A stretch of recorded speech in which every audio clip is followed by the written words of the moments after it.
Hey, good evening YouTube, KD2ETP here in the shack. Today I wanted to talk about some of the programs that I run while I'm on the radio and down in the shack playing around.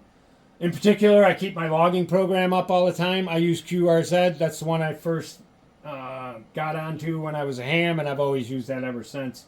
Obviously not when I'm out in the field. If you've seen any of my other videos, you know that I use a paper logbook. But another one that I like to keep up going, and this is always on when I'm in the shack, is I have a spotting program here. And in particular, the one that I use is DX Watch. Now, I'm not affiliated with DX Watch. This was one that I learned, again, pretty much right after somebody showed me the logging program. They showed me the DX Watch. And these spotting programs are really interesting. And they're beneficial to help you out trying to get things that you don't have, as far as countries that you don't have and whatnot. And so let me show you how, or I'll tell you a little bit how I use this. So you see the whole list here. This is the person who spotted the person with the flag. So on this particular program, you know, the DE and the DX that they talked to was over here. And so if you put your cursor or on the any particular call, it'll come up and give you a little information about that. Same over here, but not quite as much information. Okay, so that being said, it also tells you what frequency they're on and what they're, a lot of times what they're using. Maybe you see a Logbook of the World, CQ. So there you go. There's an interesting one. That one just came up, 21340, calling CQ. So typically how I would use this program, if I saw that, I would jump to 21340 right now. And I would swing down there and I would see if I could make the contact with this gentleman right here who happens to be from Kuwait. And a lot of times I've found that, well, I'd say 40 to 50% of the time when I've done that, I've been able to jump over there and make the contact. Because what you find is that because I haven't seen that call before on this list, and I got 50 rows up, and I'm keeping this going the whole time, and I'm always looking at it. Because this is a new call that I've seen, that may have been the first time that spot has been put up there.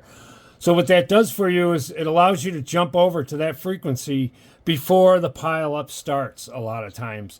And one contact this year in particular that I used that strategy for was the Galapagos Islands, which I've hit once before in my career as a ham. I've been a ham now for 11 years.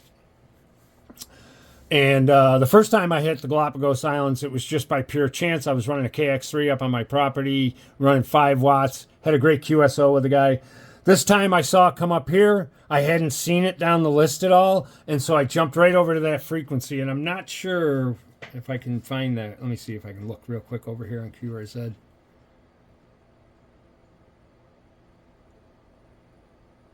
I want to say it was this HK4, but I'm not sure about that. I'd have to look up the call.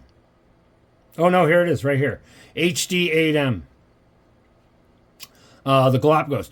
That's how I got that one. I saw it came up when it changed. It was the first time I'd seen that call, and I kind of recognized it because I had another one years ago, and I kind of remembered it was an H call. I'm not exactly sure what it was back then, but so I jumped right over there. I was actually, there was one guy talking to him when I got to the frequency, and then I was able to make that contact. So that's one thing that these are good for. And again, I'm running 90 watts. I'm not running high power here, and a vertical antenna.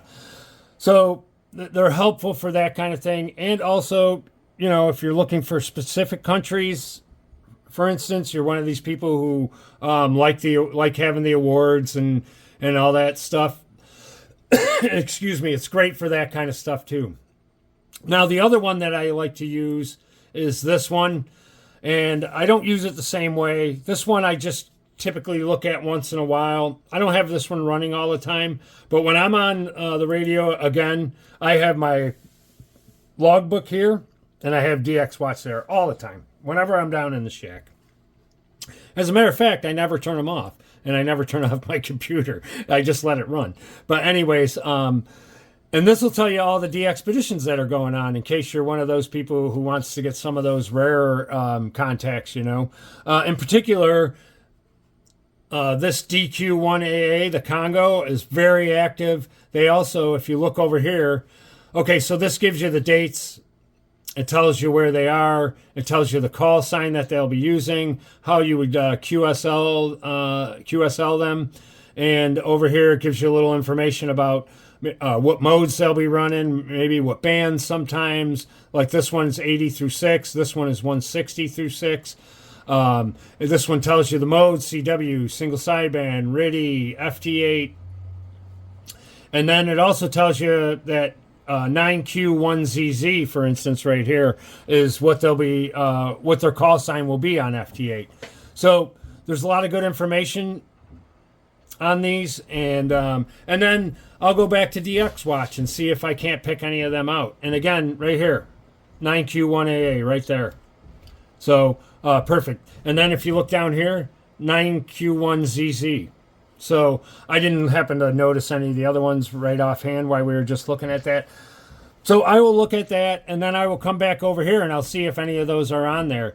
And I've had a lot of good luck getting these DXpeditions, typically right when I've come home from work. So sometime between 3 and 5 o'clock. I'll pull that up. I'll take a look and see what's out there. And then I'll scroll over here and see which ones I can see that are being spotted. And boy, I'll tell you what, Dollars Donuts, I've been able to hit them a lot because of that in the past. And just real helpful. And it's good to know what the calls are that you're looking for, especially if you're looking for something specific. So I hope you like this video. That's about all I wanted to go over today. This is kind of for new hams, not necessarily for guys who, I'm sure a lot of you guys who've been hams know all these, but maybe some of you new guys can benefit from this, and maybe I told something that even an old ham can learn from. So we can always learn from everyone. KD2 ETP, I am going to say hi. I'm going to be tongue-tied, and then I'm going to sign off. Oh, wait a minute. Yeah, like, subscribe, ring the notification bell, or don't. I'm not asking anybody to do anything they don't want to do. 73, all.